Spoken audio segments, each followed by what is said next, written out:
Okay, physics people, welcome to the second part of Chapter 5, looking inside the electrical properties of materials, so not electricity, but the properties of the materials themselves.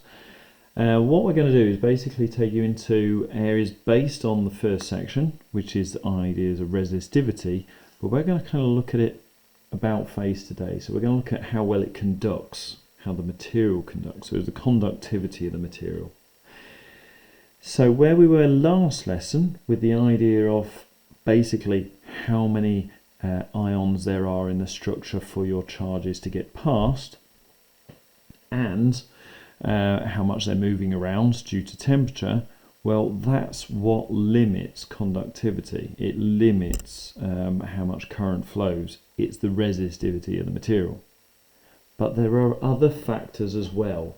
And we've already mentioned one briefly in the first chapter when we kind of looked at the idea of charge. And so conductivity is more than just those sections about drift velocity. The current that can flow depends not just on the cross-sectional area, average velocity due to collisions, the charge is moving. It also depends on this value here. And N is the number of free, usually electrons in a solid, number of free charge carriers within a meter cubed of the material. And that can change, and this is that makes some materials better conductors than others. Okay, so we'll have a look into those ideas, which take us into two areas which very heavily link with electronics, looking at just the material on its own, and then what we can do in electrical properties of materials to change the properties in a man-made synthetic way, so we can adjust the properties to make them behave differently. Okay, so this leads us into quite a lot of research. And what is it all about? Well, we hinted at it last lesson. If the current's flowing and when you've got those collisions, it's about heating. So it's about how much power loss or power transfer we have going on inside resistances, okay, which depends on resistivity and number of free charge carriers. Okay, so let's go into that section and pick up some of the ideas that bring us towards power and energy. So section 2, okay, give you the hint: conductivity, superconductivity. Different things. They sound a bit different, but they also sound quite similar, so people get confused. Two completely different processes going on. Okay, so the first one is thinking about the materials that are not metallic. So semiconductors we're already used to. They are materials that chemists tend to call metalloids. Electronic engineers call them semiconductors. The materials that make up thermistors and light-dependent resistors. In their basic state, they are just pieces of semiconductor such as silicon or compounds like germanium arsenide, etc. So they all work in slightly different amounts. They give us slightly different values, but they all behave in the same way. So what do they have in common? Basically, semiconductors are tetravalent. So they have 4 electrons in their outer shell, which means that basically they will bond to 4 neighbouring atoms. So within that metallic bonding system, we have electrons that tend to hold the ions together. In semiconductors, it's not. It's more of an insulator bonding structure. You have some very definite structure to it, so it's a very definite lattice. But what can happen, as we are well aware with the ideas of electrons in insulators as well as some metals, is that when we cover quantum at the time, electrons can jump out of the shells. So we can get the ideas associated with photoelectric effect. Okay, and what that does is that's what causes our change in resistance with energy. So when we add light energy for ones that are designed to trap light or ones that are just heated up more generally, you could do that with a light dependent resistor. You could heat it up, it would have the same effect. And the effect is that the resistance changes because that means current can flow more. But actually, it's more to do with, if I bring back to that equation, is more to do with this, which gives us a bigger current. It doesn't actually change the number of collisions that are going on. Okay, so slightly different cause to it. The overall effect can still be called resistance. So what is going on? Well, let's just kind of break that down. If you look on PHET, and again, if you've seen it in the lesson, if not, go in and look at semiconductors in PHET, and it will give you the idea of the jump in energy levels. So where we had our, shall we say, our base level idea, I know it's not drawn like that, but our ground state in electrons for those that were emitted due to light, okay, what we ended up with was electrons that could jump, let's go a bit more there, into higher and higher energy states. And the number here gets closer and closer together. The number is huge until effectively we get to the surface. So your surface of your metal is where you've got no potential energy. Okay, everything else jumps beyond that and you have kinetic energy and your particles can escape. Now if we put atoms together, they're not all exactly the same. No matter how pure it is, if they're all silicon, they will still have slightly different levels. So effectively, we can talk about the average. So think of these more of a band than as an actual level. Okay, each atom will have a definite level, but they'll all be slightly different perhaps. And this is where this comes in. So if we can get far enough away in a semiconductor, so the electrons aren't free, okay, they're still bound within the shells. Bound is the phrase we use for it. So they're still within the shell, so they can't actually get out and escape like they can in a metal. What they can do is they can be so loosely attached as such that basically they can bimble along from atom to atom. So the charges can move. So effectively we say there's a point at which they can't, and then the next layer up they can. So we have these valence electrons, the ones that are stuck within the bonds, that are holding our atoms together in its structure. But any electron that gains just enough energy from heating it up or from shining light on or other effects, they can jump enough to actually get into the loose enough attached layer for them to move around. So we have this conduction band and we have this valence band. Now, in terms of energy levels, metals, the bands actually overlap, so electrons can drop in and out very easily, which is why metals are good conductors. Semiconductors, this has a small gap depending on the type of material. So things like germanium is a bit more reactive, so it has a smaller energy gap than say silicon. Again, using the ideas of chemistry as you move down the group, their reactivity changes. So yeah, if we give it a bit of thermal excitation in the thermistor or light excitation, they can jump up and then they are free to move around and you have a conductor. So within a thermistor, for example, let's keep the idea easier with heat. When you shake this up, effectively electrons can start moving around. You're releasing enough electrons jumping up the gap that they will actually then conduct. With a metal, different. It all depends on those single electrons moving around for each ion. But here, if you heat it up a bit, silicon, for example, can emit more than one electron. So you can have several electrons coming out, larger, definitely more and more, as we say, avalanche runaway. The hotter you get, the more electrons are released, which means that what we're getting going on in these substances is that number jumps up. And if that number jumps up, then obviously the current will go up as well. So it appears as though resistance has gone down because we're getting a much bigger current flowing. Okay, so these are intrinsic semiconductors, natural semiconductors. Literally, they are just within the energy level structure of this.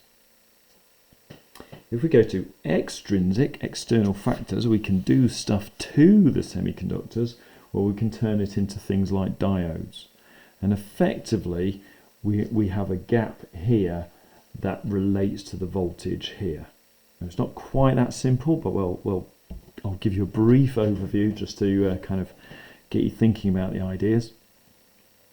Effectively, what we do with a semiconductor is it is made of a part that has, semiconductor active device like a diode. It has two parts of materials. We've got an anode at this end, just a little trick, looks a bit like a capital A, and this end looks a bit like a K, although it's back to front here, so this is your cathode. If that's your anode, i.e. that's your plus, and that's your minus, then as long as there's enough energy for electrons to jump the gap, it turns on. So silicon, about 0.6, 0.65, and then suddenly we get a huge surge of current. It looks like the gradient is very steep. The gradient near enough implies that the resistance drops to 0. Whereas down here, very low gradient, almost infinite resistance. Back here, again, scale's a bit dodgy here. It's near enough 0. It'll be a lot smaller scale than on this side. So that's the idea. And if we put them the other way, it does not let current flow through. So what's going on? Let's just have a brief kind of thinking about that idea as we go through. What we'll do is, although it's a single piece of silicon, for example, they will cover one end and diffuse gas into it. So surrounded with a gas which is from group 3 for P, i.e. it's missing an electron. It's only trivalent, three valence electrons. And what will happen is effectively it's as though you're leaving a gap, hasn't quite got enough electrons. So you end up with a material that behaves as though it's positive. On the other end, they'll diffuse a different gas, and they'll obviously this is very precise. If you think about the size of diodes, a very small, very precise way of doing it. But that section they'll diffuse with something or surrounded with a gas that is a group 5. So as some of them diffuse in and become part of the structure, you'll end up with atoms within this region that make it effectively behave as though it's slightly more negative. So when you take it out, it naturally will have an effect where, just take away that, you get a little bit of diffusion going on. You'll get some of electrons, I should say. So some electrons will jump the gap, and we'll end up with a little layer of negative charge, leaving behind gaps which effectively acts as though it's positive charge. So we have a little barrier that's the opposite way around, the opposite polarity to the plus and minus here. Now, if we forward bias it, so if we put the positive to the positive charge here and the negative to negative, what will happen is those basically, think of it as these positives being repelled by the positive at this end and being negatives repelled by this end, and they're going to get squashed together. They're going to squash that barrier until you get a large enough voltage for that barrier to disappear, at which point charges will flow through from one end to the other. If we do it the other way round, reverse biased, which means back to front, i.e. connect it the wrong way round, what we'll end up with is that the positive charges will effectively attract to the negative pole of our battery, of our cell.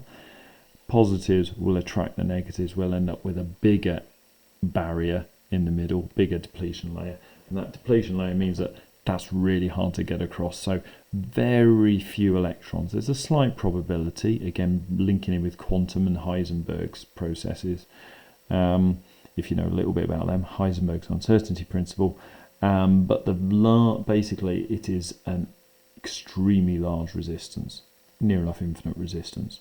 So we will get a turn-on voltage to make our barrier disappear when it's the right way round.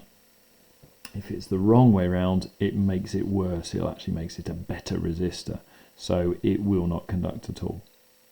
And if we go into other things like, for example, transistors, then a transistor acts rather than like a switch, like this is effectively what it's doing.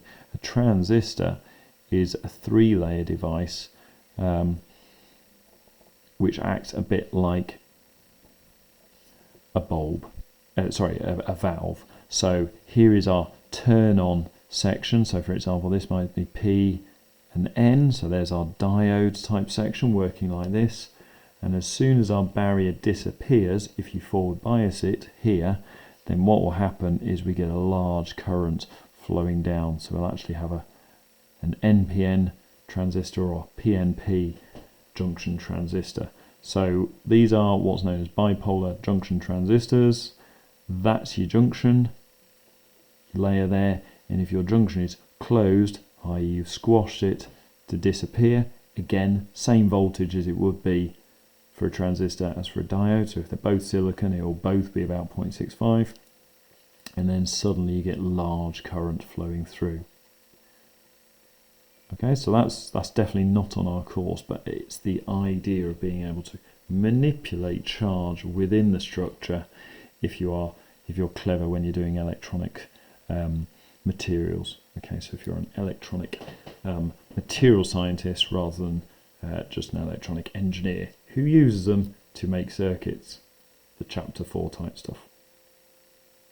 Now, other quirks, so that's a kind of our group 4-5 type of elements. Okay, if we have certain other materials, they behave completely differently.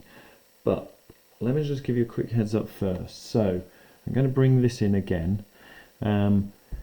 This is what's known as a Wheatstone bridge, and it's a slightly more complicated version of the potential divider systems that we had in the end of last chapter.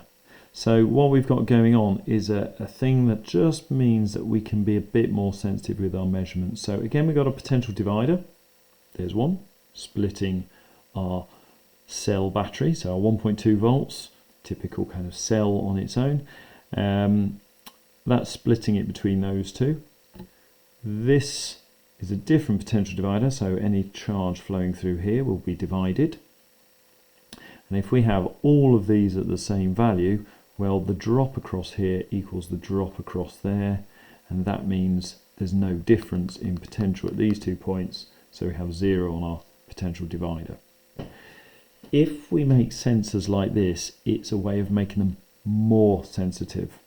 Okay, so when we have our thermistor, for example, doing this with its resistance, what we'll find is our voltage will change because we will change the voltage drop across these compared to those, so we'll have a difference between the two midpoints. Is that an advantage? Yeah, you'll find two reasons. This is actually more sensitive to small changes. It also means that we're not really affecting the circuit as we were by putting the voltmeter directly across your sensor or directly across one of the others. So we're not really worried about the resistance of this. It kind of acts as a much more controlled, non-effective, i.e. doesn't affect your readings type of sensor. Now we're going to come back to that because we're going to look at how the effect of that changes with superconductors. Okay, now superconductors are not just good conductors, they're super. And the idea is with those is building back on from the idea about our resistance. All materials at, shall we say, everyday kind of values, and even quite cold temperatures, basically act like this. So normal everyday materials, compounds and elements, when you put them in a structure, their resistivity changes in a very predictable linear way. This would give you a straight line graph. Okay, so if I was to plot that, that temperature would change temperature, the resistivity would change with temperature. Okay. Now, this is not 0 on this scale. This graph gives us the idea that actually if there is a value which all conductors, or resistors if you prefer, whatever their gradient, will all lead back to the same point. And that point is the 0 on our true temperature scale. So capital T is in Kelvin. Excuse me. And that's temperature based on thermodynamics. It means that at this point everything has no energy. There is no energy within a material. All atoms will cease to actually move about. It has minimum energy, more correctly. So we minimize the energy within the materials, and all materials head to that value.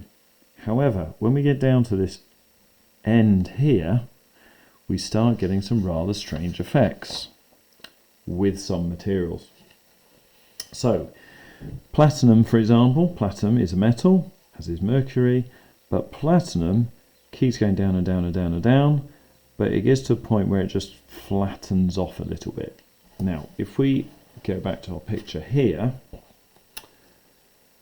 that makes sense. If we stop these vibrating around, so if we cool them cooler and cooler, they'll get to a point at which they stop. But any electrons that we send through here will still have atoms in the way. Now the scale here is wrong, it's mainly empty space, but there will still be space for them to get through. It's much easier for them to get through, but some will still collide. So there will always be some base level of resistivity of the material. But a few materials, tin, mercury for example, very few elements behave in this way. What they will do is when they'll get down to a certain level, a certain critical temperature, notice that's really quite cold on the temperature Kelvin scale, because 0 is equal to minus 273 degrees C. Okay, chemists, I know you are more than aware of that, so 273.15 actually. But yeah, on the scale it's really cold. This is minus 200, well, let's say 4 degrees, minus 269 degrees C. So this is really cold, really, really cold. And it's only when we get down to these kind of levels that some things actually behave in a very, very clever way.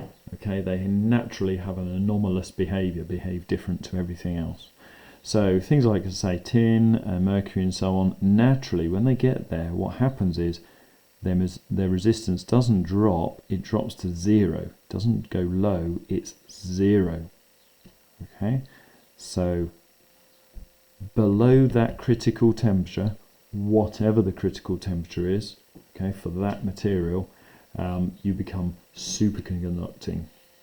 Now that is really, really clever, really important, and has huge implications for the future of electricity. So let's just get some notes in. Metals are called superconductors. That means the metal now has, in terms of descriptions, if you're asked this, you need to get this right, it has 0 resistance, or to be precise, resistivity, because it's the metal, not what the thing's made into. So it has 0 resistivity. You can get away with resistance in exams. Let's say below, so I'll put that in again, below critical temperature. And why is that important? Well, what it does, this allows, think about the problems of electricity, where we lose energy is due to heating, due to resistance. If we have no resistance, this allows huge, I mean, I don't mean a bit of current or any old current, huge currents, excuse me, can't spell that, currents to flow with no heating.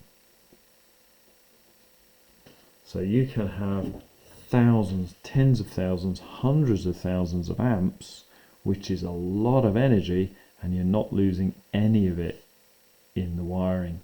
Okay, so that's massively important. Now, ideally, we could use those for everything. It means everything would become so much more efficient. The problem is these critical temperatures are really low. So we're getting to higher values. Again, it's a big research area, trying to get these to higher for material scientists, so chemists who are doing physics here as well. You know, this is a big area for research that you could get involved with through your degrees. But yeah, the temperatures are trying to get them up to more normal temperatures, and the normal kind of just as a solid, they've gone up a reasonable amount, you know, 70, 80 degrees, they've moved it up, because most of them are around about 3 or 4 or 5 Kelvin, so they've gone up a fair old way. But if you have certain materials, usually the man-made alloys or compounds, either or, they behave slightly differently, so there's lots of research in different things. They have reached only minus 23 degrees centigrade, but it was under immense pressure, and the material itself was, you know, crushed to basically make it happen. Now, in the lesson we go through the theory of why it happens. It effectively appears as though the electrons are guided between the atoms, which only happens when they're really cold, because they're not moving. Okay, so when they're not moving, then they can be affected by the electrons. As the electrons come near, they change the structure to guide them between the ions, so it doesn't work. But for us, what we need to think about is where that's useful. So anything that needs a huge current are really useful probabilities for its use in the future. Electromagnets need a lot of heat, need a lot of energy, so those need large currents to make them work. If you think back to your GCSE, the force it produces equals BIL. So to create the B, you also need current as well. To create the magnetic flux density, you need a big current. So those are good. We can use them in MRI scanners. You can use them in levitation, so you can lift trains. So we have frictionless train surfaces and so on. As I say, MRI scanners in medicine to magnetize you. That's not easy, so that needs some really strong magnets. But also things like delivery of energy. If we can, around the country, send electricity through the national grid without actually losing any, that would make things massively better in terms of effect on the environment. The only problem is that they are limited at the moment, and this is likely to be the future until we can get something that works at, shall we say, normal temperatures, maybe plus 20 or 30 degrees centigrade. What happens there is it's limited at the moment by the low temperatures required. And you may be thinking, well, why is that an issue? Well, to cool it down, you can't just stick it in a fridge. You need to have something cooler, and the only way to make things that are cool enough at this kind of level is you're looking at liquid hydrogen, liquid helium. You need to compress those gases to turn them into a liquid. You need to cool them down first and then compress them to be a liquid. So that requires an awful lot of energy. So, which needs large amounts of energy.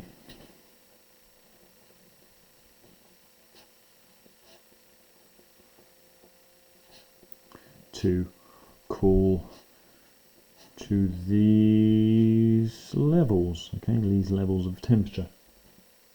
Okay, so the aim, as I say, future, I'll just put it in here, future, create high temperature superconductors. And if we can do that, awesome. The world will completely be a different place. So big, really important area. I'll put that in brackets because that's not to do for the exam. Okay, When we do a lot of research, again, big use of electromagnets, so particle accelerators and so on. CERN, which is the biggest particle accelerator in the world, huge, involves tens of thousands of people, etc., etc. Their biggest cost goes on the cooling. It's not the computing superstructure they have, one of the biggest in the world. It's not the accelerating of these particles down to the smallest of the smallest levels, down to these incredibly high speeds, like the speed of light close on. Less than 0.001% off the speed of light, really fast. It's actually all about trying to get these cool temperatures. That's where the cost goes. Okay, so in terms of what that means, if we were to put it in a sensor circuit and it was above the critical temperature, you would end up with, if you got the right length, right area, all those kind of equations, you'd end up with just the same thing, but end up with these kind of temperatures creating 0 volts below it. So at greater than the critical temperature, V equals 0. Okay, but if we drop the temperature below the critical temperature, this resistance completely disappears. Okay, your superconductor means that you have no energy loss there. And if you think about that, what we've got is no difference, and no loss of energy here. So you have a certain amount of loss of energy there. Yeah, you will lose all of your 1.2 volts on that path. On here we'll lose half each, so that'll be 0.6, 0.6. Subtraction between our, let's say this is plus 1.2 here, 0.6, 0, obviously 0 still. This is connected to here, this is 0. The difference between them at below critical temperature, and please notice it's below, not below and equal. So if that's above or equal, the point, perhaps easiest to say above and below, then you'll end up with V equals 0.6 volts. Pretty much the full value that we could get. And you will see a sudden change with this. Whereas if we had a sensor, like a heat based thermistor, you just find gradual changes, but it's very definite on off, and it's all about the critical temperature at which it happens. Okay, so some kind of profound ideas. Doesn't matter too much on the details of some of the semiconductors. The bit that matters about those, if I just go back to that sheet, is really the idea of why does this happen, which is because you're releasing, as it warms up or as it gains energy, it's releasing far more electrons. So they will do the opposite of metals, where resistance goes up and resistivity goes up. And for superconductors, all you need is the idea that below or above this critical temperature, it's either normal resistance, and below it's 0 resistance. Okay, so those are the two big ideas from the two sections, from each of the two sections within Section 2. Thanks very much.